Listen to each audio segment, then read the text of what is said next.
ஆமென். லூக்கா 22வது அதிகாரம் 31, 32வது வசனத்தை நாம் எடுத்து வாசிக்கலாம். லூக்கா 22வது அதிகாரம் 31, 32. பின்னும் கர்த்தர், சீமோனே சீமோனே, இதோ கோதுமை சுளகினால் புடைக்கிறது போல சாத்தான் உங்களை புடைக்கிறதற்கு உத்தரவு கேட்டுக்கொண்டான். நானோ உன் விசுவாசம் ஒளிந்து போகாதபடிக்கு உனக்காக வேண்டிக் கொண்டேன். நீ குணப்பட்ட பின்பு உன் சகோதரர்களை ஸ்திரப்படுத்து என்றார். கண்களை மூடி நாம் செபிப்போம். பரலோகத்தின் நல்ல பிதாவே, இந்த காலவெளியிலும் உடைய வார்த்தைக்காக நாங்கள் நன்றி சொல்லுகிறோம். தேவாவியானவர் எங்கள் உள்ளங்களில் இடைப்படும், பேசும், தடையான யாவற்றை மாற்றி கர்த்தர் வெளிப்பட்டு நீர் எங்கள் இருதயங்கள் இடைப்பட்டு ஆசீர்வதிங்க. தகப்பனாய் இயேசுவின் நல்ல நாமத்திலேயே ஒப்பு கொடுத்து கேட்கிறோம் எங்கள் நல்ல பிதாவே, ஆமென். எல்லாரும் ஆமென் சொல்லுவோமா?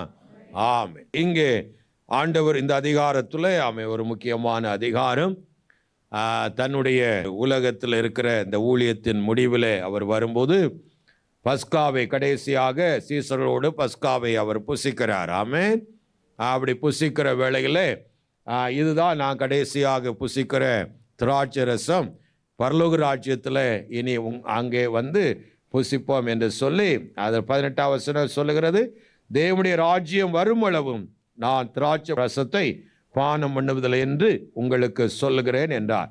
அப்படியே தான் அவர் அப்பத்தை எடுத்தும் திராட்சை ரசத்தை கொண்டும் ஒரு புதிய அவருடைய இரத்தத்தினாலாகிய புதிய உடன்படிக்கை என்று சொல்லி அந்த பந்தி இருந்ததை நாம் பார்க்கிறோம். அல்லேலூயா. அந்த கடைசி நாளிலே, அதாவது தான் கையளிக்கப்படுகிற அந்த கையளிக்கப்படுகிற அந்த நாள், அந்த நாளிலே பந்தியிலிருந்து எழும்பி சில காரியங்களை அவர் சொல்லுகிறத நாம் பார்க்கிறோம். உடனே பேதுருக்கு அவர் சொல்லுகிற ஒரு முக்கியமான செய்தியைத்தான் இங்கே பார்க்கிறோம். சீமோனே சீமோனே. ஆமேன். 2 முறை அவர் பெயரை சொல்லி கூப்பிடுகிறார். ஆமேன். அது ஒரு முறைன்னா கொஞ்சம் அப்படி ஒரு சீரியஸ் கொஞ்சம் கம்மி, 2 முறைனா அதிக சீரியஸான ஒரு காரியம், அட்டென்டிவ், நீங்கள் கவனமாக இருக்கணும் என்று ஆண்டவர் சொல்கிற ஒரு வார்த்தை. ஆமேன். அநேக இடத்துல மெய்யாகவே என்று சொல்லியிருப்பார். ஆமேன். அப்படின்னா அது மிக மிக முக்கியம், அது ரொம்ப ஜாக்கிரதையாக கவனிக்க வேண்டும். ஆமேன். கர்த்தருடைய வார்த்தை எல்லாமே முக்கியம்தான். ஆனால் மோசே அழைக்கும் போது ஆண்டவர் மோசே மோசே என்று 2 முறை என்ன செய்தார்? அழைத்தார் அந்த முட்செடி நடுவில். அதே போல நம்முடைய சாமுவேலை கூப்பிடும்போது சாமுவேலே சாமுவேலே என்று கூப்பிட்டார். ஆமேன். தன்னுடைய கனமான ஊழியத்தை அது இக்கட்டான காலகட்டத்தில் ஆமேன் அந்த அழைப்பை அவர்களுக்கு கொடுக்கும்படிக்கு. அல்லேலூயா. அது ஒரு கொடிய காலம். மோசே அழைத்ததும் ஒரு கொடிய காலம். ஆமேன். இஸ்ரவேலர் ஒடுக்கப்பட்டு வேதனை அனுபவிக்கக்கூடிய ஒரு காலகட்டம். ஆமேன். அவர்களை ரட்சிக்கும்படிக்கு இறங்கி வந்தார். சாமுவேலுடைய காலத்தை பார்த்தீங்கன்னா தேவனுடைய சத்தம் இல்லாமல், நெடுநாள் தேவனுடைய ஆராதனை இல்லாமல் ஒரு அவல நிலையில் உள்ள காலகட்டம். ஆமேன். அப்படிப்பட்ட காலகட்டத்தில் ஊழியங்களை செய்ய அவர்களை பேர் சொல்லி அழைக்கும் போது 2 முறை ஆமேன் அவர்களை அழைத்தார். ஆமேன். அதே போலவே இங்கே சீமோன் அவ்வளவு முக்கியமான நபர், சாதாரண நபர் அல்ல. தேவனை அதிகமாய் எல்லாரை காட்டிலும், அந்த 12 சிஸ்டர்களை காட்டிலும் இந்த பேதுருடைய அன்பு விசேஷித்தமான அன்பு. ஆமேன். யோவான் ஒரு அன்பு கொடுத்தது தான், ஆனால் அவனை காட்டிலும் பேதுருடைய அன்பு ஒரு விசேஷித்த அன்பு. ஆமேன். தேவனோடு நெருங்கிய ஒரு அன்பு, அவனுக்குள்ளே ஒரு வாஞ்சை, எந்தியாசிசம் சொல்லுவாங்க, அப்படிப்பட்ட ஆமை விட்டு கொடுக்காத மனநிலை உள்ளவன். அவரை எந்த நிலையிலும் பாதுகாக்க வேண்டும் என்ற மனதோடு கூட அவரோடு கூட இசைந்திருந்த ஒரு பேதுரு. ஆமேன். ஆண்டவர் அந்த தண்ணீரில் நடந்து வரும்போது, நீரே ஆனால் நானும் வருவதற்கு எனக்கு என்ன செய்யும், கட்டளையிடும் என்று அவன் சொல்வதை நாம பார்க்கிறோம். ஆண்டவர் வா என்று சொன்ன உடனே ஒன்றும் யோசிக்காம தண்ணீரிலே அப்படியே குதித்த கர்த்தரிலே ஆமே அந்த கர்த்தரை போலவே தண்ணீரிலே நடந்தவன், எல்லாவற்றிலும் முந்திக் கொள்ளக்கூடியவன், எல்லாவற்றிலும் முந்திக் கொள்ளக்கூடிய ஒரு நபர்.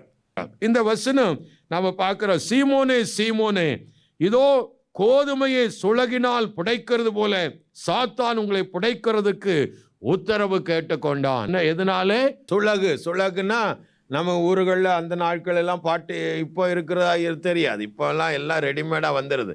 அந்த நாட்களில் எல்லாவற்றையும் என்ன செய்வாங்க, சுலகுல என்ன செய்வாங்க, புடைப்பாங்க. ஆமோஸ் 9ஆம் அதிகாரம் 9வது வசனத்தை வாசிக்கும் போது, ஆமோஸ் 9:9 இதோ சல்லடையினால் சலிக்கிறது போல் இஸ்ரவேல் வம்சத்தாரை எல்லா ஜாதிகளுக்குள்ளும் சலித்து இருக்கும்படிக்கு நான் கட்டளையிடுவேன், ஆனாலும் ஒரு கோதுமை மணியும் தரையிலே விழுவதில்லை. ஆமேன், ஹல்லேலூயா. கர்த்தர் தம்முடைய ஜனங்களை அவர் சலித்தார். ஆமேன். சலிக்கிறது என்றால் வேண்டாதவைகளை விட்டுட்டு, பதராய் இருக்கிறவைகளை விட்டுட்டு கோதுமை மணிகளை அவர் பிரித்தெடுக்கிறவர். ஆமேன், ஹல்லேலூயா. இங்கே சாத்தான் சுலகிலே புடைக்கிறதை நாம் பார்க்கிறோம். ஆமேன், ஹல்லேலூயா. புடைக்க உத்தரவு கேட்டுக்கொண்டான். ஆமேன். புடைக்கும் போது நல்ல மணிகள் பார்த்தீங்கன்னா, நிறைய நெல் மணிகள் எல்லாம் பார்த்தீங்கன்னா அவுட்வர் அப்பியரன்ஸ் இருக்கும், அவுட்லேயர் இருக்கும், உள்ளுக்குள்ள ஒன்றுமே இருக்காது. ஹல்லேலூயா. எசன்ஸ் ஒன்று இருக்காது. அதே மாதிரி தான் கோதுமைகளிலும். ஆமேன்.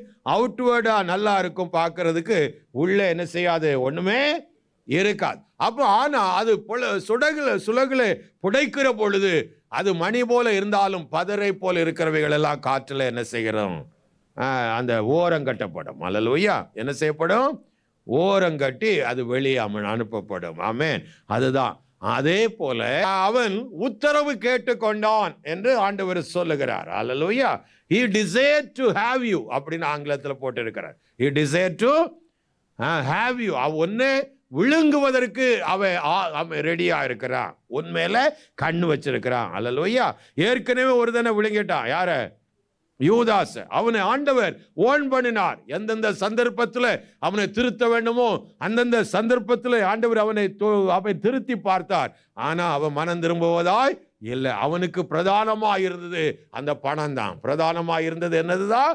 பணம் தான். யோவான் 12ஆம் அதிகாரத்தில் மரியாள் அந்த பரிமள தைலத்தை உடைத்து தேவனுடைய பாதத்தில் பூசுகிற வேளைகளை அவன் சொன்னான், இதை ஏன் வேஸ்ட் பண்ற?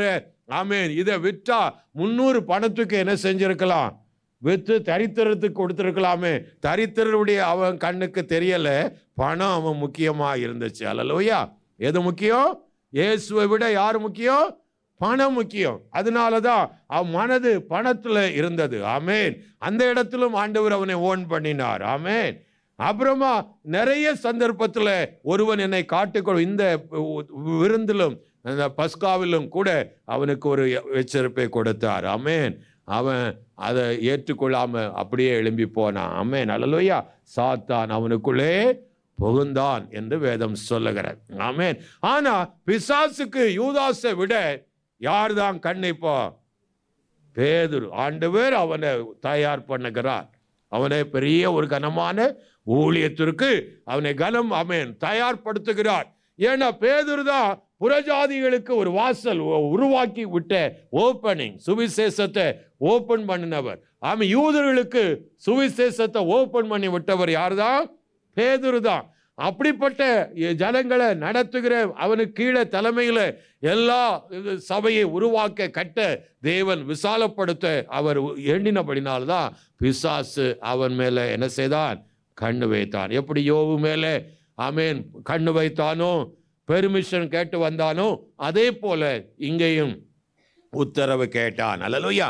இந்த உத்தரவு கேட்டான் என்ற அந்த வார்த்தை மிக முக்கியம். ஏனென்றா ஒன்றும் கர்த்தர் அறியாம நம்முடைய வாழ்க்கையில என்ன செய்யாது, அவர் அனுமதி கொடுக்காம ஒரு சத்துரு நம்மளை தொட முடியாது. அதை மட்டும் மனதில் வைக்க வேண்டும். தேவ அனுமதியின்றி அவன் நம்மளை தொட்டு பார்க்க முடியாது. அவன் தொடுகிறார் என்றால் ஆண்டவர் ஏற்கனவே சொல்லுகிறார், திராணிக்கு மேலாக நான் சோதிப்பவர் அனுமதி கொடுப்பது இல்லை.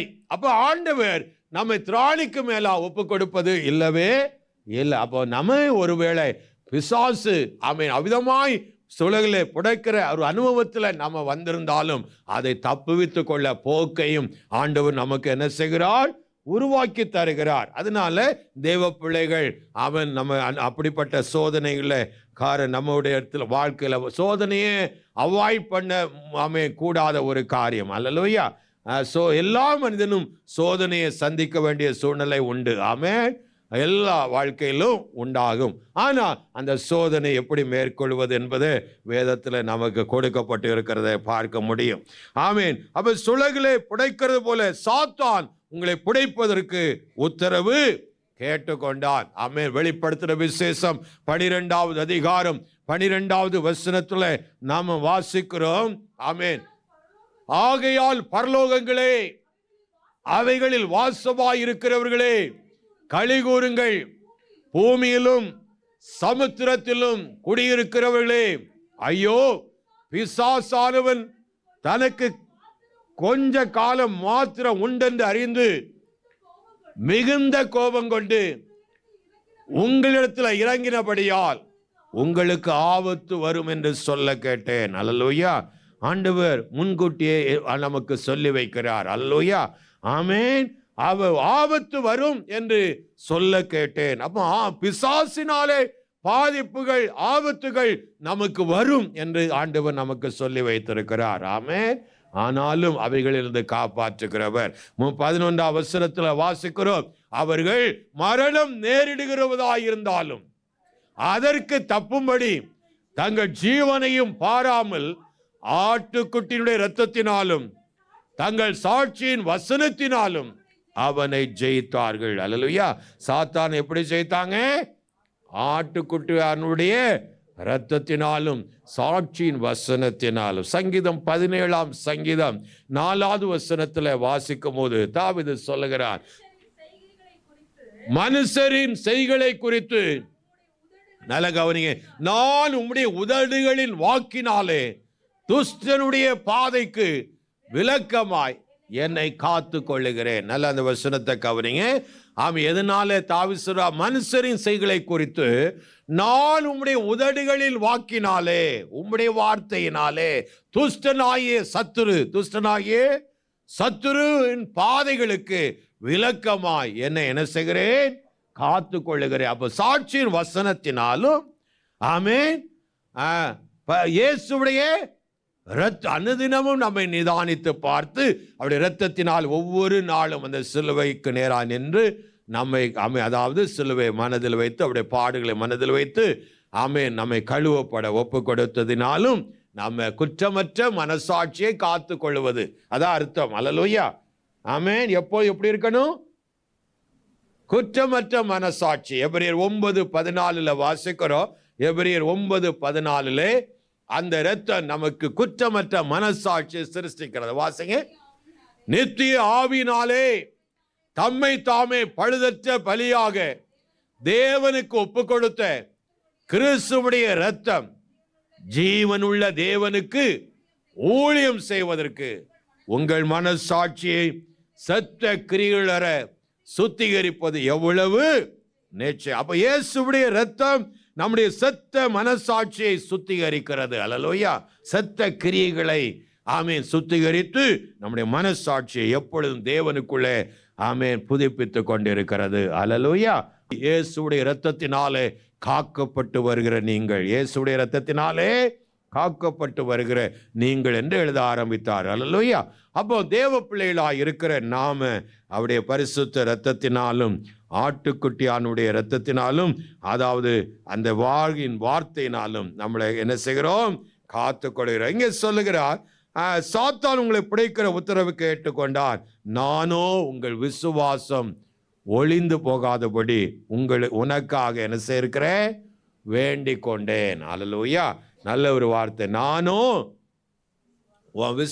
உங்க விசுவாசம் ஒளிந்து விடாதபடிக்கு நான் உங்களுக்காக என்ன செஞ்சிருக்கிறேன்? கர்த்தர் தேவ பிள்ளைகளுக்காக அனுதினமும் ஜெபிக்கிறவர். அல்லேலூயா. எபிரேயர் 7:25 சொல்லுகிறது. எபிரேயர் 7:25வது வசனத்துல நம்ம வாசிக்கிறோம். ஆமென். மேலும் தமது மூலமாய் தேவனிடத்தில் சேருகிறவர்களுக்காக வேண்டுதல் செய்யும்படிக்கு அவர் எப்பொழுதும் உயிரோடு இருக்கிறவர் ஆகையால் அவர்களை முற்றுமுடிய ரட்சிக்க வல்லவராயிருக்கிறார். கரங்களை நன்றி சொல்லுமா.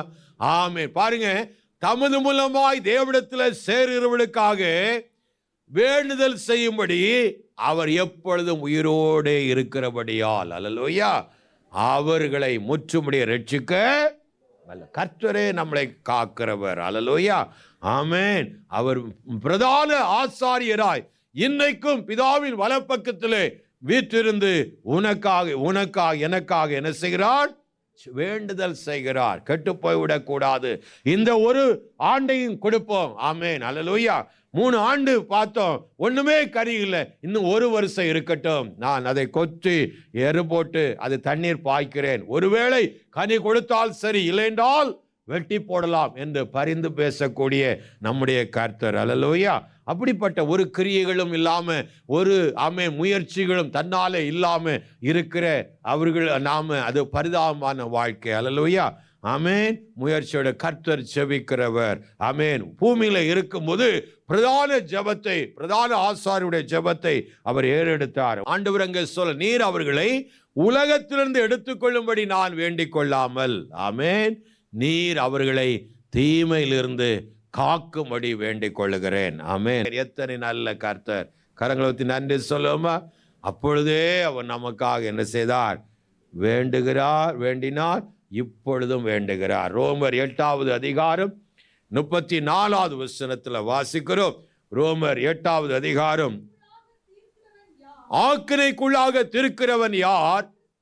கிறிஸ்துவை மரித்தார், அவரே எழுந்தும் இருக்கிறார், அவரே தேவனுடைய வலது பரிசத்திலும் இருக்கிறவர், நமக்காக வேண்டுதல் செய்கிறவரும் அவரே. ஆமென், அல்லேலூயா. நமக்காக ஜெபிக்க கூடிய ஒரு நபர். ஆமென். அநேகர்கிட்ட நம்ம ஜெபிங்க பிரதர் அப்படின்னு சொல்லியிருப்போம். ஆனால் அவன் ஜெபிக்கிறானா இல்லையான்னு தெரியாது. ஆனால் ஒன்று நீங்கள் அறியணும், எனக்காக இயேசு என்ன செய்கிறார்? வேண்டுதல் செய்கிறார். அல்லேலூயா. பவுல் கொலோசு சபைக்கு எழுதும்போது 4ஆம் அதிகாரத்தில் சுவிசேஷம் அறிவிக்கும்படி எனக்காகவும் என்ன செய்யுங்க? வேண்டிக் கொள்ளுங்கள் அப்படின்னு கேட்கிறார். ஜெபத்துக்காக ரிக்வெஸ்ட் பண்ணுகிறார். அல்லேலூயா. எனக்காகவும் என்ன செய்யுங்க? வேண்டிக் கொள்ளுங்கள் அப்படிங்கிற. ஒவ்வொரு பேரும் ஒருவருக்கொருவர் என்ன செய்யணும்? செபிக்கணும். அதைத்தான் இங்கே பேதுருக்கு சொல்ல, நீ குணப்பட்ட பின்பு உன் சகோதரர்களை என்ன செய்ய? சிறப்படுத்து. நீ குணப்பட்ட பின்பு சகோதரர்களை சிறப்படுத்து என்று ஆண்டவர் சொல்லுகிறார். அப்படின்னா என்ன அர்த்தம்? நீ பலப்பட்ட பிற்பாடு ஏற்கனவே அவங்களும் என்ன செய்தாங்க? என்னை விட்டு எல்லாரும் அவங்க என்ன விசுவாசமா என்னதாவது மாதிரி இருக்கிறாங்க. அவங்களெல்லாம் நீ தான் என்ன செய்யணும்? சிறப்படுத்தணும். ஜெபம் பண்ணி அவங்களை ஒருங்கு கூட்டி அவங்கள சிறப்படுத்தணும். இந்த இக்கட்டான நேரத்தில். அல்லேலூயா, ஆமென். இந்த கொடிய காலத்தில் அவளை சிறப்படுத்தி உள்ள ஊழியத்தை செய்ய அவர்களை ஒழுங்குபடுத்த வேண்டும். அப்போ பாருங்க, ஆண்டவர் உங்க விசுவாசம் ஒளிந்து விடாதபடிக்கு நமக்காக செபிக்கிறவர். அல்லேலூயா, ஆமென். ஏன்னா இந்த விசுவாசம் ஒரு முறை தான் ஒரு மனிதனுக்கு கொடுக்கப்படும். ஆமென். யூதா 3ஆம் வசனத்தில் சொல்லப்பட்டிருக்கிறது, ஒரு முறை ஒப்புவிக்கப்பட்ட இந்த விசுவாசத்துக்காக நீங்க தைரியமா என்ன செய்ய வேண்டும்? போராட வேண்டும். எத்தனை முறை ஒப்புவிக்கப்படும்? ஆமென். எபிரியர் 12:1 வாசிக்கிற, விசுவாச தொடங்கினவரும் முடிக்கிறவரும், author and finisher of the faith. ஆமென். ஒரு முறை ஒப்புவிக்கப்பட்ட உங்க விசுவாசம், ஆமென், அது திரும்பி திரும்பி உங்களுக்கு தரப்படுவதில்லை. அந்த விசுவாசத்தை காத்துக்கொள்வது உங்க கையில இருக்கிறது. ஆனா இந்த விசுவாசத்தை மறுதலித்து போனவன் திரும்பி வருவது கூடாத காரியம். அல்லேலூயா, நல்லா கவனிக்கணும். இந்த விசுவாசத்தை மறுதலித்து போனவன் திரும்பி வருவது கூடாதே. ஆனா பின்மாற்றக்காரன் அது வேற விஷயம். ஆமென், அல்லேலூயா. பின்மாற்றக்காரன்னா விசுவாசம் இருக்கு, அவன் ட்ரை பண்றான், முயற்சி எடுக்கிறான், பாவங்கள்ல சிக்கி அவன் உள்ளம் அவனுக்குள்ள வேதனைப்படுது. ஆண்டவரை சேர்க்கணும், ஆண்டவரோட நெருங்கணும், அதனால அவனுக்கு நல்ல மனசாட்சி இல்லை, தேவனிடத்துல நெருங்கக்கூடிய தைரியம் கிடைக்கல. புரியுதுங்களா? ரெண்டுக்கு வித்தியாசம் இருக்கிற. மறுதலித்து போயிட்டானா ஒரேடியா போச்சு, அதோட முடிஞ்சது. ஆமென். ஆனா பேதுருடைய நிலைமையை நீங்க பார்த்தீங்கன்னா, அவன் எனக்கு தெரியாது என்று சொன்னாலும் ஆனா அவன் மறுதலித்து என்ன செய்யல? விசுவாசம் ஒளிந்து போகல. அல்லேலூயா, நல்ல கவனிக்கணும். ராம் முழுவதும் அவர் இயேசு கிறிஸ்து அந்த அந்த பிரதான ஆசாரியர் வீட்டில் ஆமென் அவங்க விசாரணையில் இருக்கிறார். ஆமென். இங்க அதிகாலை வேளையில பேதுரு தேவன் சொன்னபடியே ஆமே 3 நேரம் ஆண்டவர் எனக்கு தெரியாது என்று மறுதளிச்சிட்டான். அந்த 61 வசனங்களை வாசிங்க. 22 அதிகாரம். மனுஷனே என்றான். சேவல் கூவிற்று. அப்பொழுது கர்த்தர் திரும்பி பேதுருவை நோக்கி பார்த்தார். சேவல் கூவதற்கு முன்னே நீ என்னை 3 தரம் மறுதலிப்பாய் என்று கர்த்தர் தன்னிடத்தில் சொன்ன வசனத்தை உடனே பேதுரு நினைவு கூர்ந்து வெளியே போய் மனம் கசந்து அழுதான். ஆமென், ஆமென். இந்த விசுவாசம் உள்ள கொஞ்சமாயினும் அப்படி இருந்தா தான் பின்மாற்றமா போன மனிதனும் என்ன செய்ய முடியும்? மனங்கசந்து அழுவதற்கு ஒரு வாய்ப்பு அவனுக்கு கிடைக்கும். அல்லேலூயா. மனங்கசந்து, அதுவும் தேவ கிருபை இருந்தா தான். நல்ல கவனிங்க, 3 நேரம் மறுதலிச்சிட்டா. ஆண்டவருக்கு தெரியும் இதோடு பேதுரு அந்த பிசாசின் வாயில என்ன செய்வார்? விழ வேண்டிய சூழ்நிலை. ஆனா அற்புதமா ஆண்டவர் அவனை அந்த விசாரணைக்கு பின்பாக அவரை எடுத்து வெளியே கொண்டு வந்து கைப்பா அரமனைக்கு விசாரணைக்கு கொண்டு போற அந்த வழியிலே அங்கே பேதுருவை பார்க்கிறார். அல்லேலூயா. வெளியே வரும்போது அந்த நல்ல ஒரு சந்தர்ப்பம் கிடைத்து அந்த வேத வசனம் சொல்லுது, பேதுருவை நோக்கி பார்த்தார். ஒரு புட் ஸ்டாப் போட்டிருக்கா. ஆமென். அவர் அந்த பார்வை மிக மிக மிக முக்கியமானது. அல்லேலூயா. அந்த கிருபை நிறைந்த அன்பு நிறைந்த அந்த பார்வையில அவன் ஐயோன்னு மனம் கசந்து அழ ஆரம்பித்தான். அல்லேலூயா. ஒருவேளை இந்த காலவேளையில தேவன்ட நெருங்க முடியாத ஒரு பின்மாற்றமான வலையில சிக்கி ஒருவேளை தூரமா உங்களால ஜெபிக்க முடியாம, உங்களால வேத வசனத்தை முன்பு போல வாசிக்க முடியாம அப்படிப்பட்ட நிலையில இன்னும் தூரமா இருப்பீங்கன்னா இந்த உள்ளம் உடைகிற அனுபவத்துக்குள்ள நீங்க வரணும். அல்லேலூயா. அது ஈஸியா வந்துடாது. அது ஈஸியா அதுக்கு என்ன செய்யணும்னா, ஆமே, நல்ல ஜெபிக்கக்கூடிய நபர்கள், ஆமே, நம்முடைய நண்பர்கள் யாராவது இருப்பாங்க. அது புது விசுவாசியா இருக்கட்டும், பழைய விசுவாசியா யாரா இருந்தாலும் அவங்கள ஜெப உதவிக்கு தேடி 2 பேராய் சேர்ந்து என்ன செய்யணும்? ஜெபிக்கணும். அவனுக்கு சொல்லணும்னு அவசியம் இல்லை. வாடா ஜெபிப்போம் அப்படின்னு சொல்லி கூட்டிட்டு போய் அவனோடு சேர்ந்து நீங்க ஜெபிக்க முயற்சி செய்யணும். ஆமே. அல்லேலூயா. கண்டினியூட்டிவா ஆண்டவரை தேட ஆரம்பிக்கணும். அல்லேலூயா. உள்ளம் ஒட்டாது. ஆமேன். தேவனோடு சேராது. ஆமேன். அல்லேலூயா. மனம் உடையாது. மனம் என்ன செய்யாது? உடையாது. தேவனாய் அந்த வாய்ப்பை உங்களுக்கு தந்தால் ஒழிய இருதயம் உடையாது. தேவனாய் அந்த வாய்ப்பை உங்களுக்கு தந்தால் ஒழிய இருதயம் என்ன செய்யாது? உடைந்து தேவன்கிட்ட சேர முடியும். அந்த கிருபையின் பார்வை, அந்த தேவனுடைய அன்பின் பார்வை அவனை மனங்கிளேசமாக இருதயம் உடைந்து அவன் அழ ஆரம்பித்தான். மனங்கசந்து அழுதான். அல்லேலூயா. அந்த ஒரு மனங்கசந்து அழுததுனால தான் பேதுரு காப்பாற்றப்பட்டான். கரங்களை நன்றி சொல்லுவோமா? அதே போல அது வரைக்கும் ஒருவேளை நீங்க ரொம்ப தூரமா இருந்தா கட்டாயம் ஆராதனை விடக்கூடாது, ஜெப கூட்டங்களை விடக்கூடாது. சேர்ந்து ஜெபித்து எப்படி ஆயினும் அந்த இருதயம் உடைய உங்க உள்ளத்தை இடம் கொடுக்க வேண்டும். ஆமென். நீங்க அழுது முயற்சி பண்ணலாம், எடுக்கலாம். ஆனால் அழுக என்ன செய்யாது? வராது. இருதயம் உடையணும். இருதயம் என்ன செய்யணும்? உடையணும். உடைந்து இருதயத்திலிருந்து வெளிப்படுகிற அந்த ஜெபம் தேவ சமூகத்தில் வரும்போது அவர் அங்கீகரித்து, அது உடையிறதுன்னா அர்த்தம் என்னன்னா அவர் அங்கீகரித்தார் என்று அர்த்தம். ஆமென். அல்லேலூயா. ஆமென். பேதுரு அப்படித்தான். அவன் முந்தின வசனங்கள் எல்லாம் 54 வாசிக்க பேதுரு ரொம்ப தூரத்துல அவரை பின்பற்றினான் என்ற எண்ணம் அங்கே அவனுக்கு யோவான் மூலமாய் ஒரு இன்ஃப்ளூயன்ஸ் உள்ளதுனால அந்த அரண்மனைக்குள்ளே போக வேண்டிய ஒரு நிலைமை வந்துச்சு. அதாவது பிரதான ஆசாரியன் வீடுகளுக்கு. ஆமேன். அப்படிப்பட்ட ஒரு சந்தர்ப்பத்தில் பேதுருவை கர்த்தர் பார்த்தார். அவன் மனம் திரும்பி அவன் என்ன செய்யப்பட்டான்? மனங்கசந்து அழுதான் என்று வேதம் சொல்லுகிறது. ஆகவே கர்த்தர் நம்முடைய விசுவாசத்தை காக்கிறவர். அல்லேலூயா. இதை அனுபவமாக்கித்தான் அவன் பேதுரு நிருபத்தை எழுதும்போது சொல்லுவார். 1 பேதுரு 1 அதிகாரம் 5 வசனத்தில் வாசிக்கிறோம். அவருடைய அனுபவத்திலிருந்து அவர் சொல்ல, கடைசி காலத்தில் வெளிப்பட ஆயத்தமாக்கப்பட்டிருக்கிற ரட்சிப்புக்கு ஏதுவாக விசுவாசத்தை கொண்டு தேவனுடைய பலத்தினாலே காக்கப்பட்டிருக்கிற உங்களுக்கு அந்த சுதந்திரம் பரலோகத்திலே வைக்கப்பட்டிருக்கிறது. அந்த வசனத்தை நீங்க கவனிச்சீங்கன்னா, கடைசி காலத்தில் வெளிப்பட ஆயத்தமாக்கப்பட்டிருக்கிற ரட்சிப்புக்கு, அல்லேலூயா, நமக்கு கடைசி காலத்தில் வைக்கப்பட்டிருக்கிற அவருடைய வருகையில நம்முடைய சரீரம் மறுரூபமாகி தேவனிடத்தில் போகிற ரட்சிப்பு, அல்லேலூயா. இரண்டாவது ரட்சிப்பு சரீர மீட்பு நாம பார்த்தோம் வாரங்களில், அல்லேலூயா.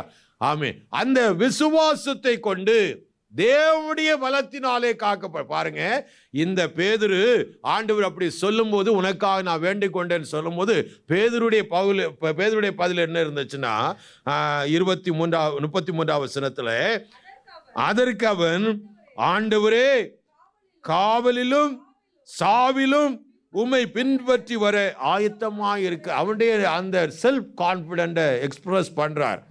அவருடைய செல்ஃப் கான்பிடென்ட், அவன்கிட்ட இருந்த தைரியம், போல்ட்னஸ் அவன் எக்ஸ்பிரஸ் பண்றான், வெளிப்படுத்துகிறான். ஆனாலும் நம்முடைய செல்ஃப் கான்பிடென்ட் நம்மளை நிற்க பண்ணாது, அல்லேலூயா. நம்ம நிற்க பண்ணாது, சோதனையில நிற்க முடியாது. தேவனுடைய பலத்தால் மட்டுமே நாம நிற்க முடியும். தேவனுடைய பலத்தால், பரிசுத்த ஆவியாகிய தேவன் நம்முடைய இருதயங்களை நம்மை பலப்படுத்தினால் ஒழிய அப்படிப்பட்ட புடமிடுகிற அந்த சூளைகளில் இருந்து தப்பிக்கொள்ள முடியாது. ஆமென், அல்லேலூயா. ஆவிதான் பேதுரு எழுதுகிறார், கடைசி காலத்தில் வெளிப்படுத்தப்பட்டிருக்கிற இந்த ஆயத்தமாக்கப்பட்டிருக்கிற ரட்சிப்புக்கு ஏதுவான விசுவாசத்தை கொண்டு தேவனுடைய பலத்தினாலே காக்கப்படுகிற உங்களுக்கு அந்த சுதந்திரம் பரலோகத்தில் என்ன செய்யப்பட்டிருக்கிறது, வைக்கப்பட்டு இருக்கிறது என்று பேதுரு எழுதுகிறார், அல்லேலூயா. ஆமென். அதே அவருடைய அனுபவத்தில் அதே 5ஆம் அதிகாரம் 8ஆம் வசனத்தில் சொல்லுகிறார். ஆமென். சத்துருவை பற்றி சொல்லுகிறார், தெளிந்த புத்தி உள்ளவர்களாக இருங்கள், விழித்திருங்கள், ஏனெனில் உங்கள் எதிராளியான பிசாசானவன் கர்ச்சிக்கிற சிங்கம் போல எவனை விழுங்கலாமோ என்று என்ன செய்கிறான், வகை தேடி சுற்றி தெரிகிறான். ஆமென். நம்ம ஸ்பிரிச்சுவல் வேர்ல்டில் நம்ம இருக்கிறோம், அல்லேலூயா. அவன் எப்படி கிரியை செய்வான் என்கிறது அவன் ஸ்கீம் எல்லாம் நம்ம அறிந்திருக்கிறோம், அல்லேலூயா. அறியாதவைகள் உடைய தந்திரங்கள் அறியாதவைகள் அல்லவே. ஆனா எந்த நேரத்தில் எப்படி என்று இல்லை, அதனால தெளிந்த புத்தி உள்ளவளாக என்ன செய்யுங்க, இருங்க, விழித்திருங்கள், ஏனில் உங்க பிசாசானவன் எதிராளியானவன் கர்ச்சிக்கிற சிங்கம் போல், எப்பொழுதும் வாய் எப்படிதான் இருக்கும், திறந்தே இருக்கும். ஆமென். விழுங்கி அப்படி சோலை பண்ணி ஏப்ப விட்டுருவான். ஆமென். அவனுக்கு எத்தனை பேருன்னு கிடையாது, எல்லாரையும் சேர்த்து விழுங்கனாலும் ரெடி. ஆமென். அதனால வகை தேடி, சந்தர்ப்பங்களை தேடி, வாய்ப்புகளை தேடி அவன் சுற்றி தெரிஞ்சுட்டு ஒவ்வொரு ஆத்துவாவையும் சுற்றி தெரிகிறான், அல்லேலூயா. அதனால நம்ம ஜாக்கிரதையாய் தெளிந்த புத்தி உள்ளவளாக என்ன செய்யணும், இருக்க வேண்டும் என்று வேதம் சொல்லுகிறது, அல்லேலூயா. ஆனால் பிரியமான பிள்ளை, கர்த்தர் நமக்காக செபிக்கிறார். ஆமென். நம்ம குணப்பட்ட பின்பு ஒருவருக்கொருவர் என்ன செய்யணும், செபிக்க. ஒரு மனிதனும் தனித்து இந்த ஆவிக்குரிய ஜீவத்தில் வாழ்ந்துட முடியாது. ஆமென். பவுல் கூட, ஆண்டவரே உங்களுடைய கிருபை தரணும், ஆண்டவர் சொல்லுவார், உன்னுடைய பலவீனத்தில் என் கிருபை பூரணமாய் விளங்க. ஒவ்வொரு பிள்ளைகளுக்காகவும் ஒவ்வொரு பிள்ளைகளும் என்ன செய்யணும், ஜெபிக்கணும். ஆமென். யாருக்கு எதுக்கு ஜெபிக்கணும் அப்படின்னு சொல்லாம, விசுவாசம் ஒளிந்து விடாதபடிக்கு ஒவ்வொரு விசுவாசிகளுக்காகவும் என்ன செய்யணும், நிலைநிறுத்தப்பட ஜெபிக்கணும். ஆமென். ஆமென். ஒவ்வொரு பிள்ளைகளும் ரெஸ்பான்சிபிள். நீங்க ஜெபித்தா தான் இன்னொரு ஆள் உனக்காக என்ன செய்வான், ஜெபிப்பா. நீ ஜெபிக்கலைன்னா உனக்காக ஜெபிக்கிறவங்க எழும்ப மாட்டாங்க, நல்லா புரிஞ்சுக்கணும். ஆமென். நீங்க எனக்குன்னு இருந்தீங்கன்னா மற்றவங்க யாரும் உனக்காக முகம் ஞாபகமே வராது. ஆமென். ஆனா நீங்க ஜெபிக்கிற ஒரு நபராக இருந்தீங்கன்னா மற்றவர்களுக்கு உங்க முகம் கர்த்தருக்கு எப்பவும் ஞாபகமா இருக்கும், அல்லேலூயா. அவர் நினைத்து ஜெபிப்பார். யூதா எழுதுகிறார் கடைசி வசனத்துல, வள்ளுவாதபடி காக்கிறவரும் தன்னுடைய மாசற்ற சன்னிதானத்தில் உங்களை நிலைநிறுத்த வல்லவருமாய் இருக்கிற அவருக்கே கனமும் மகிமையும் சதா காலம் என சேட்டும் உண்டாயிருப்பதாக. ஆமென்.